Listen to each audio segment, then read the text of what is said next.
la polémique qu'il y a eu sur l'appel d'offres pour effectivement réformer ces textes-là. Alors il est dit clairement que le cabinet Brain Trust que dirige le professeur Maurice Kamto. Non, il n'est pas le dirigeant au moins officiel.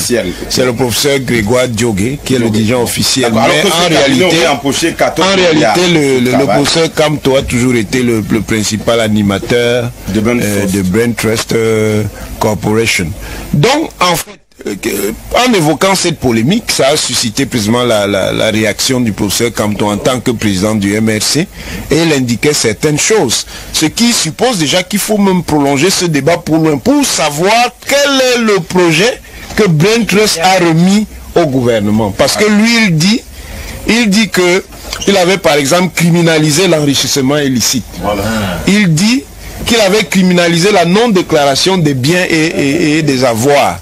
Ça aurait été important donc qu'on pu avoir aussi accès à ce texte-là pour voir finalement qu'est-ce qui a bien pu se passer, si c'est le projet initial de Brain Trust qui a été retenu. Et pour ne pas polémiquer, le garde des Sceaux, Laurent Esso, a dit que, écoutez, un cabinet comme un autre, n'importe quel cabinet aurait pu gagner le marché. Non, ça c'est non, c'est pas le problème d'un cabinet ou d'un autre. Le problème, quel que soit le rapport qu'on a vis-à-vis de la personnalité du professeur Kamto, le problème c'est un problème de principe. Le professeur Kamto était ministre délégué de la Justice. Il y a un cabinet où il intervient, où il a des intérêts qui rentrent dans la logique.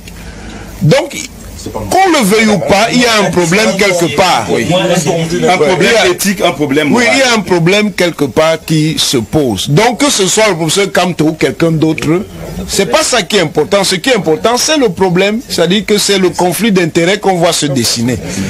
Et là, c'est là où on a un problème dans notre pays, qui est une vraie maladie morale. Je vois un certain nombre de débats où les gens soulèvent cette question qui est tout à fait légitime du conflit d'intérêts, mais dans une logique qui est politiquement pervertie. C'est-à-dire que comme c'est Maurice Kamto, donc il faut donc taper sur Maurice Kamto. Mais demain, quand le conflit d'intérêts va se présenter pour quelqu'un du RDPC, on va ignorer. Alors, on a vu ici l'attitude de certains qui gueulent beaucoup sur Facebook. Quand il y a eu le problème de Camtel avec monsieur Franck Biya, comment ils ont réagi. Donc, il faut établir des principes. Et une société civilisée fonctionne sur des principes.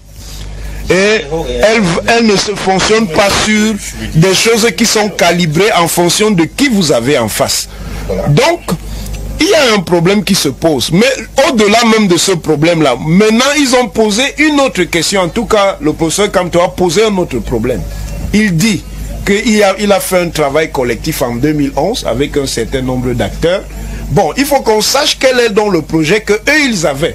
Puisque manifestement ce n'est pas le même. Oui. Puisque lui il dit qu'ils ont criminalisé l'enrichissement illicite. Nous on ne voit pas d'enrichissement illicite ici. Très bien. On ne voit pas de criminalisation de déclaration de biens et avoirs. Voilà. Et tout cela n'est pas bien. Tout cela n'est pas bien. C'est sur ça que je finis. Tout cela n'est pas bien pour le Cameroun. Oui. Tout cela n'est pas bien pour le Cameroun parce que malgré la passivité, malgré l'apathie, si les gens continuent à faire comme ils font là, il y aura un problème. Parce qu'il y a toujours une limite quand on méprise les gens, surtout des forces populaires. Aussi apathiques et résignées qu'elles paraissent, la colère peut être terrible.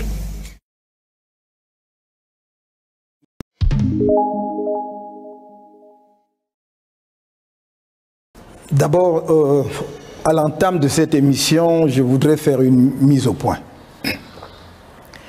Il y a environ 2 ans,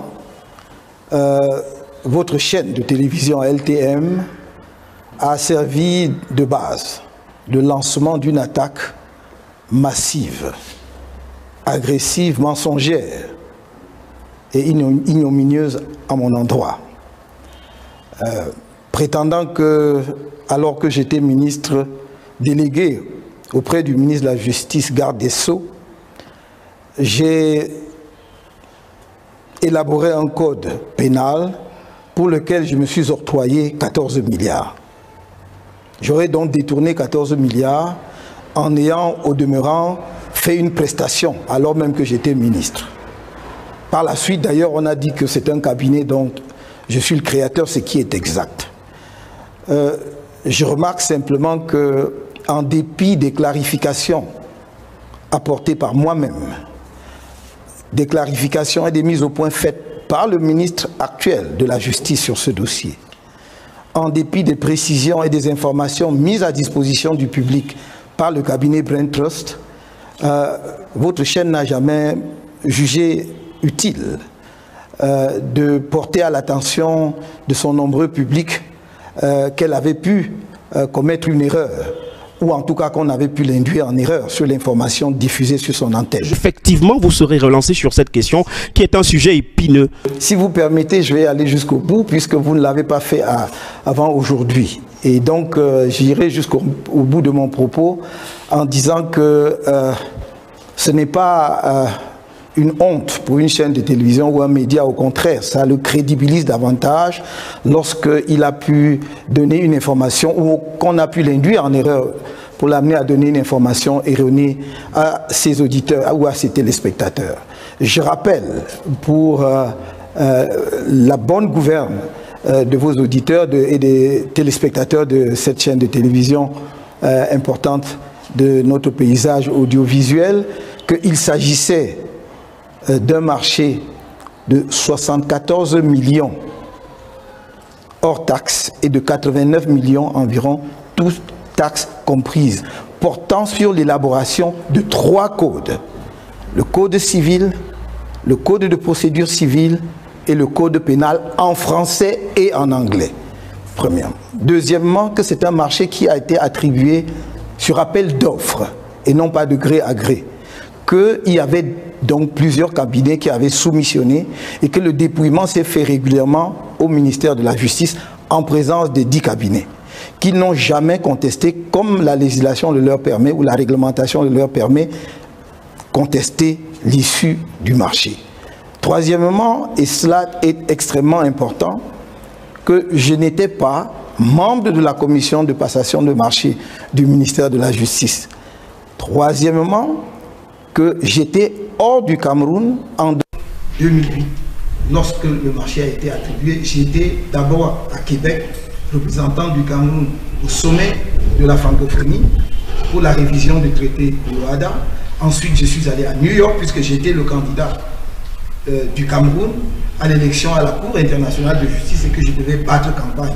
Ce qui explique effectivement ma relative longue absence du Cameroun, autorisée évidemment par le gouvernement de notre pays. Qu'à mon retour en décembre, lorsque je suis rentré et que l'on m'a dit que Brain Trust Cabinet, dont je suis un des fondateurs, était attributaire de ce marché, j'étais gêné aux entournures et je suis allé voir le garde des Sceaux, vice-premier ministre, ministre de la Justice, garde des Sceaux, pour lui dire, vous savez, j'ai appris que Brain Trust a gagné un marché, le marché de l'élaboration des codes. Il m'a dit oui. Il m'a dit, je lui ai fait remarquer que j'étais effectivement un des fondateurs de ce cabinet. Il a dit, on le sait. Et il m'a posé 3 questions, cher monsieur. La première, est-ce que le marché a été attribué sur appel d'offres ou de gré à gré? Et je lui ai dit, je crois que c'était sur appel d'offres. Il dit, c'est exact. Nous avons donc sélectionné le meilleur. Deuxièmement, est-ce que vous êtes membre de la commission de passation des marchés? J'ai dit non, parce qu'effectivement, je n'en étais pas membre. Le président était le secrétaire général du ministère de la Justice. Les membres sont encore vivants, certains sont à la Cour suprême et d'autres occupent d'autres types de responsabilités. Et troisième question, il m'a dit, est-ce que c'est vous qui signez les marchés au ministère de la Justice? J'ai dit non, évidemment, monsieur le Premier ministre, c'est vous. Et il m'a posé la question, quel est votre problème? Je n'avais pas de problème.